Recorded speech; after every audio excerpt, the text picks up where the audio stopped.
So I started as a like graphic designer and fine art artist, and like I was interested in films, and like we were doing like documentary with Franziska Schönenberger. She's like now my wife, and we did a like personal documentary before this called Amma Appa, and that's how kind of, I mean, we have both interest, and she wanted to do film about artists in India, and then we met, and then finally that film didn't happen, so we made a film about our parents, and I think that's how our entire journey started.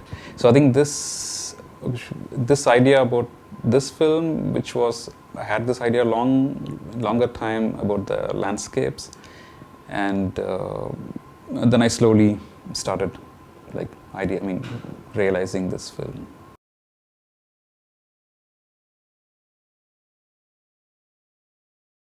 It was like, I think at one hand it's difficult to put the family in front of the camera, and on the other hand it helped also for them to give a room to talk about their opinion or what they think about us. So it is really difficult for me to be in front of the camera. That was, I thought, no, I'm not going to do this, and we should only stick to the parents, or we should only stick to the family. But somehow I need to show them, because look, I'm also in front of the camera. Otherwise, how can I convince them? So they felt maybe I'm making fun about them, or like. So I think it also helps sometimes, even if with this film, it also helps if I'm in front of the camera, and so they will be open to me for a little bit more, because they know that I'm also there, and it's not like I'm shooting them and taking their story, and like, so I'm not an observer, so I'm also involved in the film. It helps us to get close to the people, and the trust. So that's quite difficult otherwise.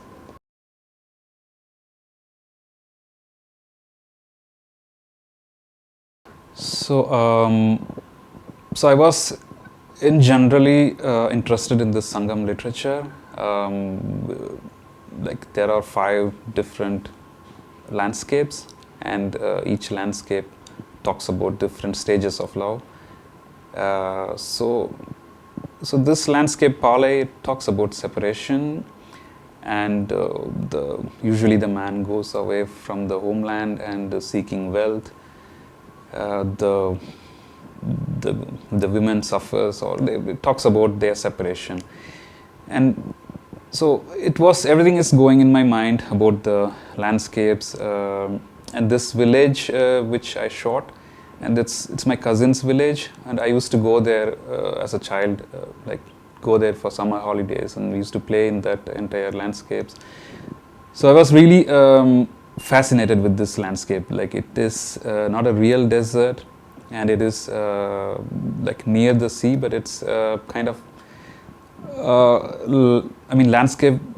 I think there are, I don't know, I don't remember exactly, but I think because of tsunami, I don't know, 1,000 years ago, there was a tsunami problem, and then the entire sea came in with a lot of sand, and that's how this entire landscape was created. So I was interested in this landscape, and through all this, and suddenly there was an incident happen in my family, and my cousin, who is from that particular village, and her husband got lost in Dubai, and they asked me, because I was working there, and then they asked me if you can find out or what happened to him, and then I was trying to figure out what happened. At that time but no help. And then 3 months later they got to know he died in Dubai, and then again for them it took another 6 months to get the dead body back to India. And so after Amma Appa film, and like my parents initially against going to the film industry, so they are against like, because they are a little bit scared about film industry. And then after the previous film Amma Appa, they saw how documentary can change the perception and how it helps. So they saw this, and then my mother was telling, probably maybe you could help your cousin and try to find out what really happened to him. And so that's how kind of it started. Again, it's a personal family film, and it started with this premise. And then slowly I started to doing research, and she initially believed that her husband probably got murdered, and so she has no clue. She studied till 5th standard, so she doesn't know, she cannot go anywhere, and she cannot ask anyone. It's that's how everything is started with this entire film idea.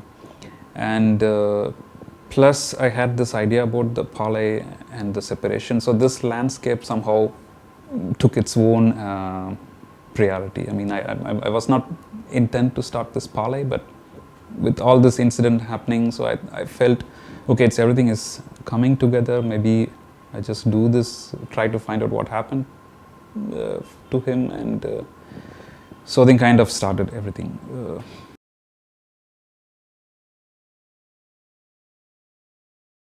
So I think the initial idea is the family support. So they want to know what happened to him, and they want to support somehow. So I think for me it's also better to start with, so our previous film is again a personal film, better to start with ourselves, like before putting others in front of the camera. It's just to see how we can handle this camera looking at us. So I think instead of like pointing completely others, so I think keep a distance. So this film again started from the beginning. We thought, okay, we keep this, we want to know what happened to my cousin's husband, and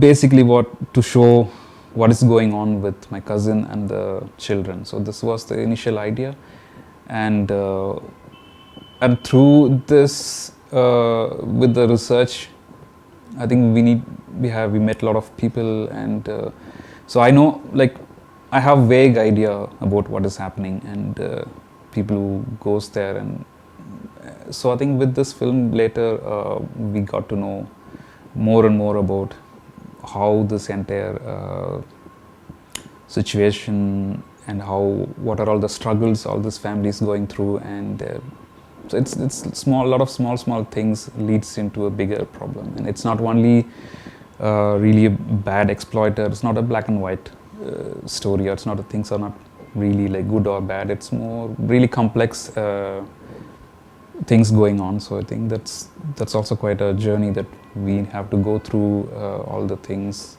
and it's quite also really difficult to deal with people who lost, and then to gain their trust, and it took a lot of time to do this film and get close to them. Yeah.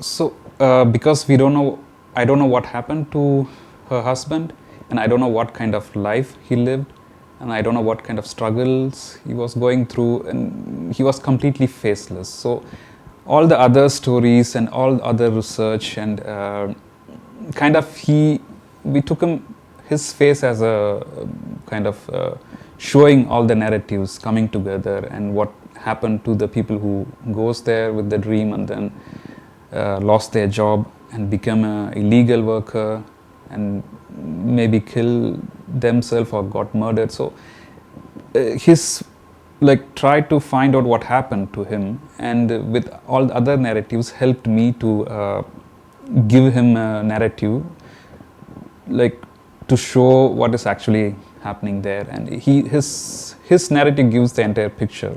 I mean, I collected all the narratives and kind of fictionalized with the voiceover, and so we don't know really he was there, or I took a lot of ideas from when I talk to people and what is happening. So it gives complete narrative of what was happening there. And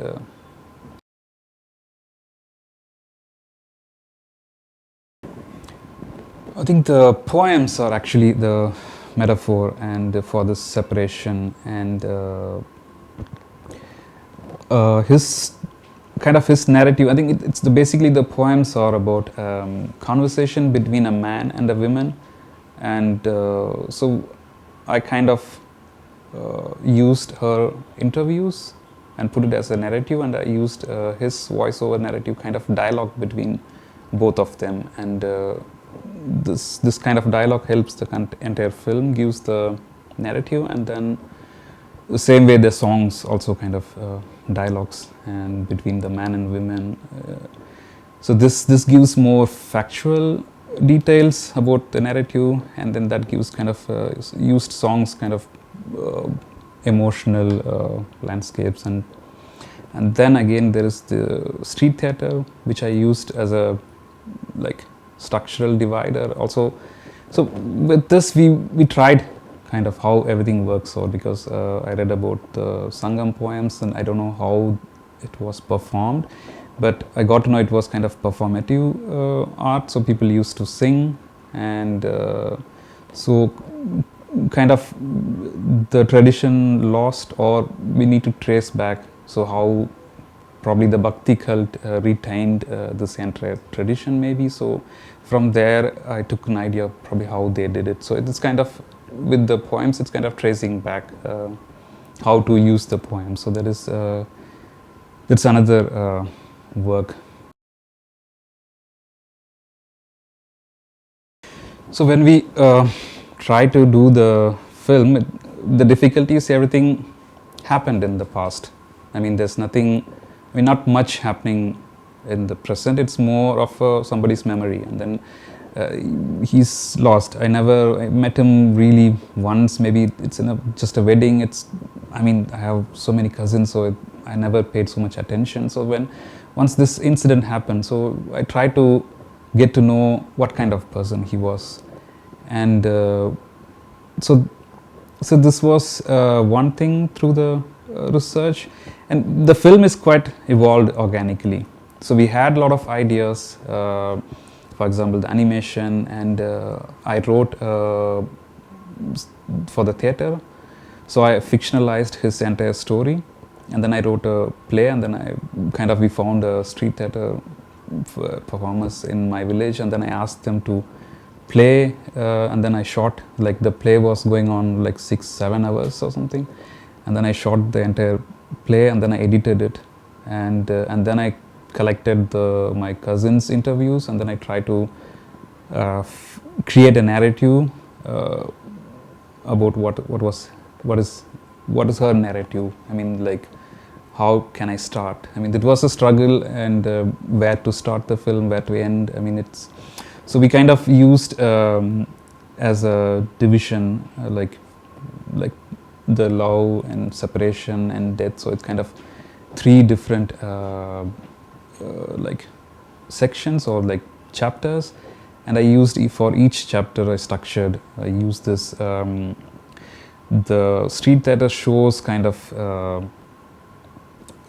like how people can imagine. So, and also it's also interesting because when they performed in front of the village, it is really a sad story, but also it's really, I felt it's kind of, when there is a lot of humors and it's happening really harsh, I think somehow I felt it gives the idea of value of life. So people, it's too, so kind of juxtaposed everything, whatever I felt, and the animations also gives a little bit more face to the person, to the voice. Otherwise, it will actually, it's not actually his voice. So he's dead. So I think I spoke as like his voice. So I think it will be better, I thought, to give a picture for this voice. So I used animations. So I have only few wedding footages and few photographs. So I think I try to do the animation, also some of the narrative, how he left and what has happened to him. And so these things I used animations, and kind of we tried. That's why probably it's more experimental. So I don't think it could have been easy to do it more classical narrative based film. Or so I think this we kind of see how everything can come together, and that was for me a challenge.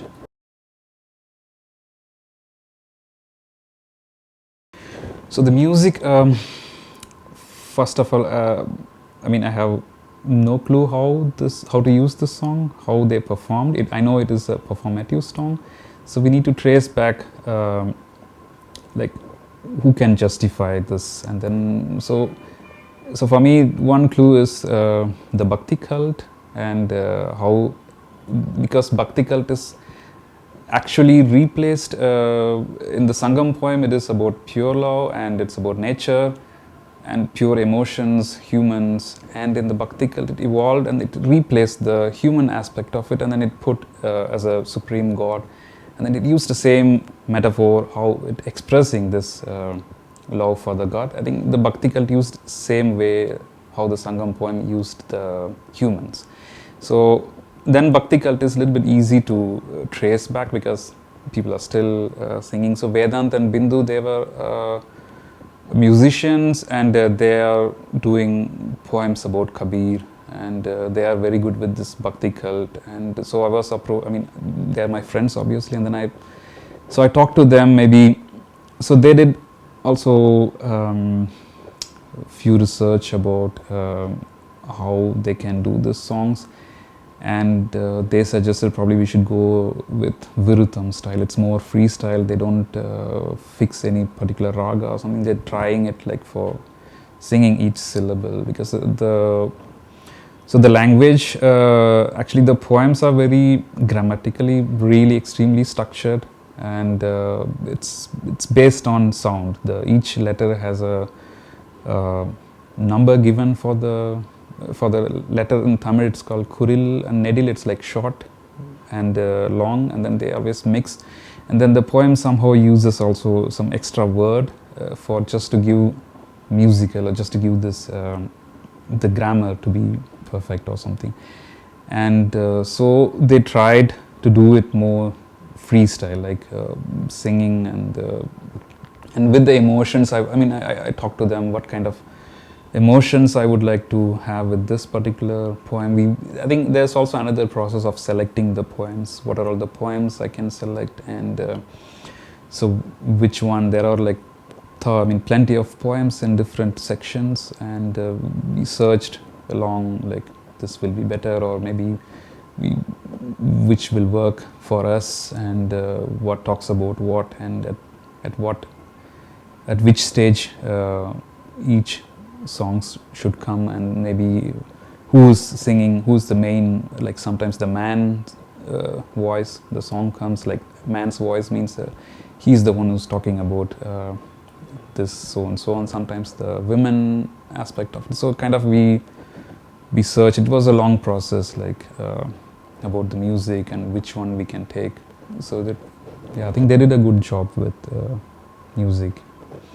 And then the street theater, they already have their own song, so they did it spontaneously.